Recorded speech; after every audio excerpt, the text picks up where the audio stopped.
Good morning, my sweet blossom. I am so sorry for not being around today, but I hope the accommodations are to your liking. Silk sheets, a spacious room, wooden floors, and a view to die for. I had to pull a few strings with some friends, but considering that you are a high-value capture, at least to me, you deserve the best we can offer.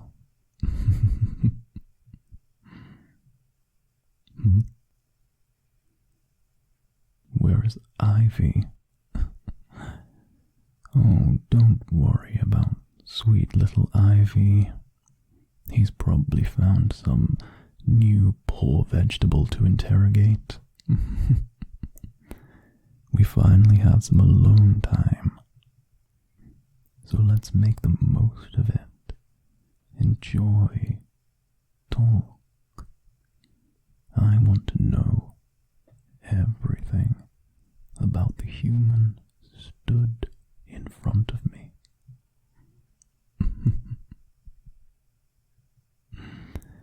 I am certain you have some interesting stories to tell, and, well, that sweet voice of yours would certainly be a bonus.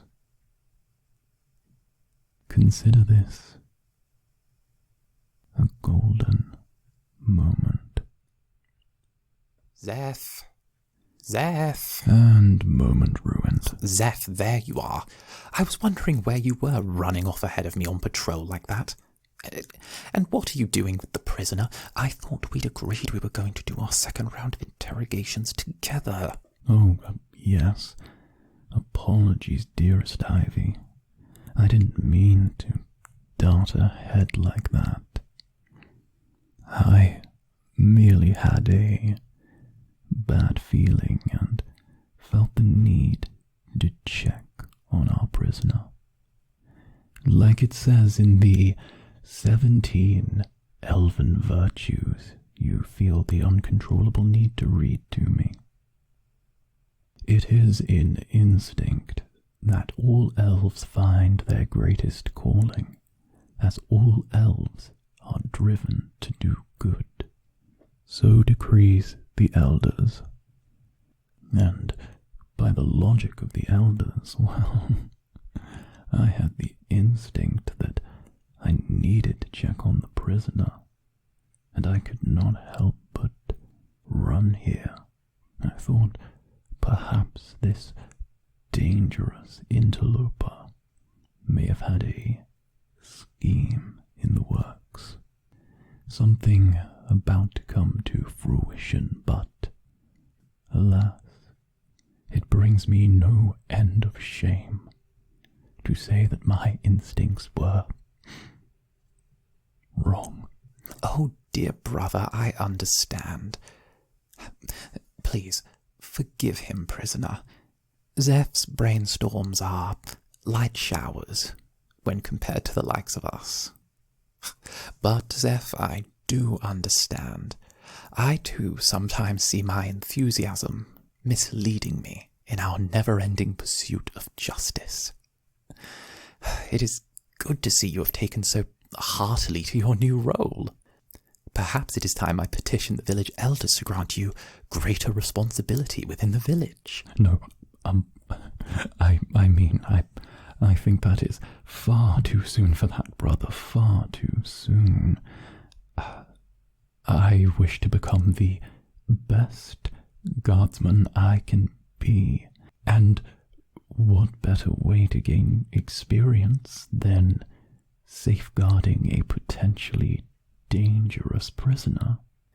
Oh, yet again you are correct, Zeph. I see I must be rubbing off on you. A master will always find the work a jack of all trades cannot, but I will insist on one thing. You must tell me before running off on a potentially dangerous errand like that. Otherwise I'll have to hold your hand when we go on patrols like Mother used to. Oh, of course. dear brother. Now, shall we turn our attention back to the prisoner? There is no reason for us to delay in our interrogation. Correct, brother. Now, which one of us should go first? I'll have you know I have vastly expanded upon my repertoire of interrogation techniques from our last encounter. I guarantee I will have all of our answers in half the time. I believe you had the first crack at them last time, brother. Might I start, dearest little Ivy? Zeph, you said you'd stop calling me that in front of people. I am so sorry, dear little Ivy. You're just so adorable when you're worked up. I am not adorable. I am one of the foremost guards of the town, an elite griffin rider, and absolutely precious. Oh, that's it. You are asking for it. Come along, Ivy. Let your big brother have the first turn. After all, it will give you some time to calm that blushing of yours. I'm only blushing because of you. Fine. Take your turn with the prisoner, but as soon as I'm back, I am in charge, as always. And there he goes. It always works. You know, I think Ivy might have a crush on you. And I don't even think he realizes it. Poor thing. Well, now it's just the two of us. But don't worry, I will make this interrogation much more pleasant than your last. Of course, last time you were hanging upside down. But I must apologize for not visiting you more. It has been a long few days, and making arrangements for moonlit strolls takes time. Diverting guard patrols, faking observation logs, plotting routes where we won't be seen under cover of darkness. Why, it's practically an extra job in itself. But I would hate for us to be disturbed. You know how elves love to ruin a moment. They're practically obsessed with it.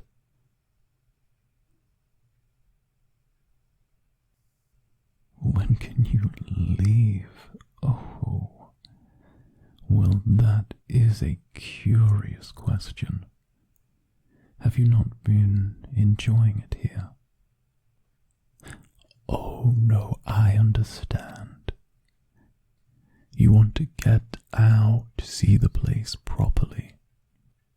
You know, I think I might have an idea. Tonight, I'm stationed to guard the orchard on the edge of the village. It's not as beautiful as the lakefront, but cherry blossoms, fresh fruit, moonlight. Those are all things difficult to turn down. How about tonight I relieve the guards stationed outside your room, and you sneak away to meet me? How does that sound? Oh, don't worry about Ivy. He has plans to guard the border tonight. For once, I don't have my brother watching over me. And I think that is a reason to celebrate, is it not? While the cat is away, the mice shall play. And I am far overdue for some playtime. But enough about me, enough about Ivy, enough about the village. Let's talk about you. After all, you have seized my complete and undivided interest. Tell me about the human world, the cities, the people, the music. What is it like? Tell me everything.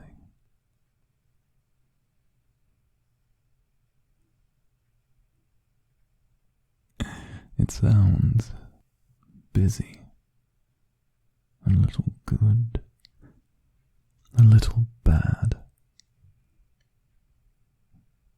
I could see that. I suppose that explains the variety of humans that exist. I become so curious about what's beyond the edge of the forest. You know, sometimes I think I should just pack it in, leave this place, see what is out there to see. The world is so big. We elves forget we make up but a mere fraction of a fraction. A grain of sand on a very large beach. I know, though, if I leave there is no coming back. 'Tis the word of the elders after all. None shall be sullied by the world beyond our borders, and be seen as brother. Pathetic. Zeph, are you done yet? Ah, Ivy, I see you're done blushing. That's enough of that, Zeph. Did you manage to extract any useful information from our prisoner? Oh, why, yes, dear brother. On the surface, this one seems quite harmless, but I sense a strong will emanating from within them. You know, I think keeping them here a while longer might be good. I have reason to believe they could be a font of information about human society. I can't help but feel it would be a huge benefit to us in our work. Good idea, Zeph. I see your intuition is leading you well, dearest brother. Well, now you have softened them up, I'll be sure to get them to crack. Leave it to me, dear brother. I'll have them spilling their secrets in no time flat. Oh, are you sure, Ivy? Not going to fall into another blushing fit, are you? I hate to imagine you losing pace due to the human not being a vegetable. Out now, Zeph, before I hang you out the window by your ears. Oh, so violent, Ivy. I'm leaving, but if you get stage fright, little brother, just call, and I'll be right here. Now, human, take a seat. We have much to discuss.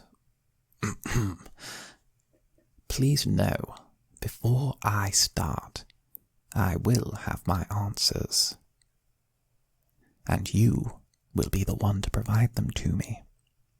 I will use any means at my disposal to find the truth.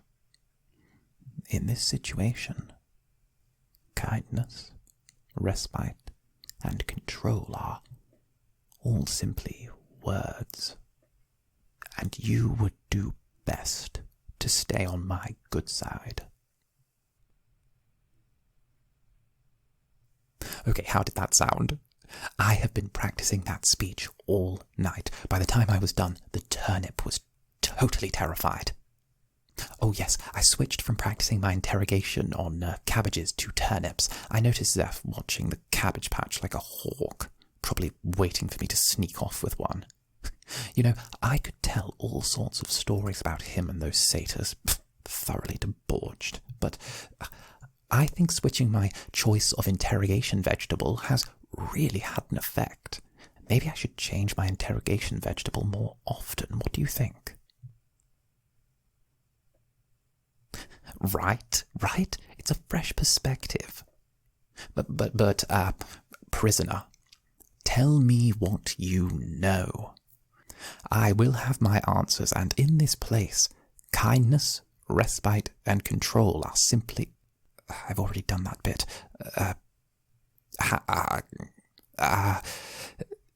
Have you done anything, bad or treasonous? Although I suppose, since you're not from here, it wouldn't technically be considered treason. But yeah, treasonous. I demand an answer, prisoner.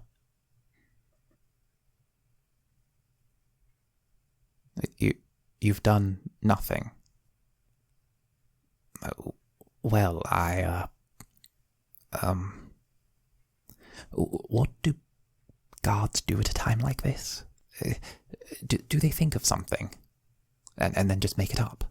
Oh no, I can't do that, can I? Yes, I suppose framing you for a crime would be against the tenets of the elders. As they say, justice is only justice in its purest form.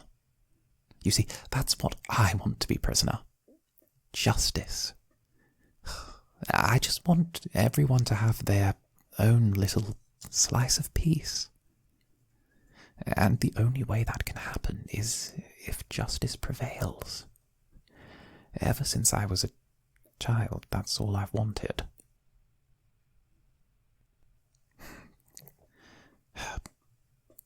Prisoner, you're good at listening. Can I tell you a secret?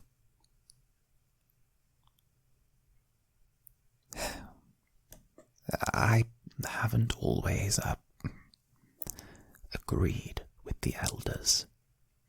Well, not openly, of course, but understand this, human. I love rules. I love rules and regulations and laws and bylaws and amendments. They're what make our forest the haven it is. But I can't help but feel that sometimes the elders get it wrong. Like with Ornvir. I looked up to him. He stood for everything a good elf should be. And what did the elders do to repay him?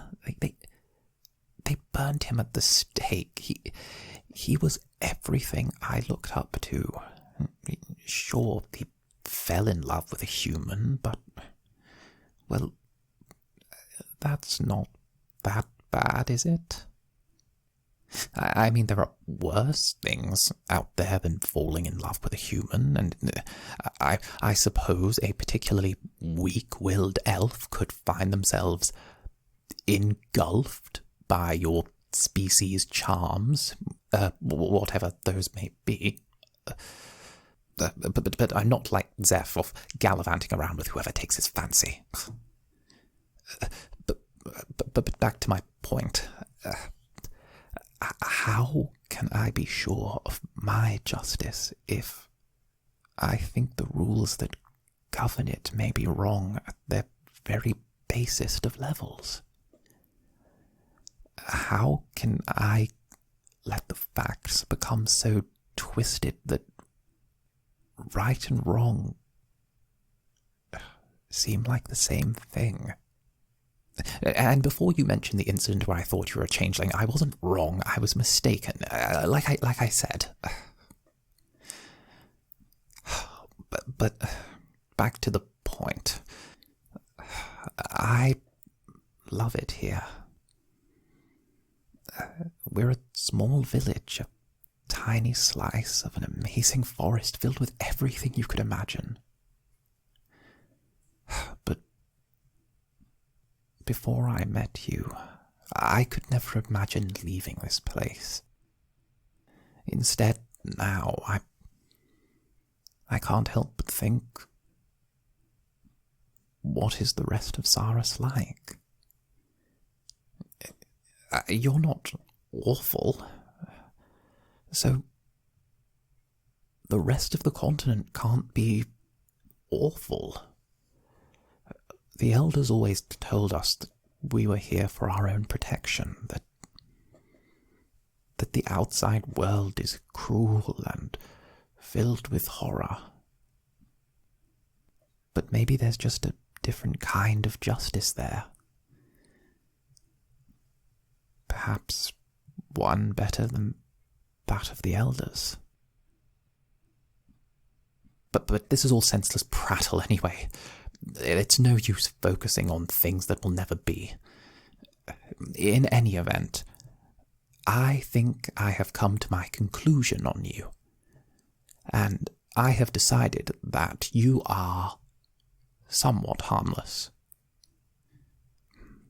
And I may like to converse with you again at some point, as an investigative exploration of human justice, naturally.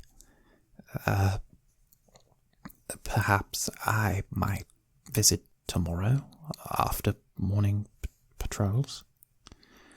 We could share breakfast, if humans eat that. I'm not really sure. Well, how was I supposed to know humans eat breakfast? For all I know, you eat pine cones and children. Very well. It is decided. Zeph? Is that the call of my little bother I hear? Apologies, little Ivy. I mean, brother. Does that mean you are finished already? I thought you were planning on reading them the 17 elven virtues before you were done. Oh, very funny, brother. I think that we have finished with the prisoner for today. Oh, Ivy. Did the mean prisoner make you blush? Oh, that's it, Zeph. I warned you. Not in front of the prisoner, Ivy. What would the elders say? Where is that elven composure we are so proud of? And you, did my brother treat you well during your time with him? Make you feel at ease? Brother, do not question my conduct in front of the prisoner. Mother said you'd stop. Oh, my apologies, brother. And I meant to say, while you were talking to the prisoner, there has been a grave incident. Incident?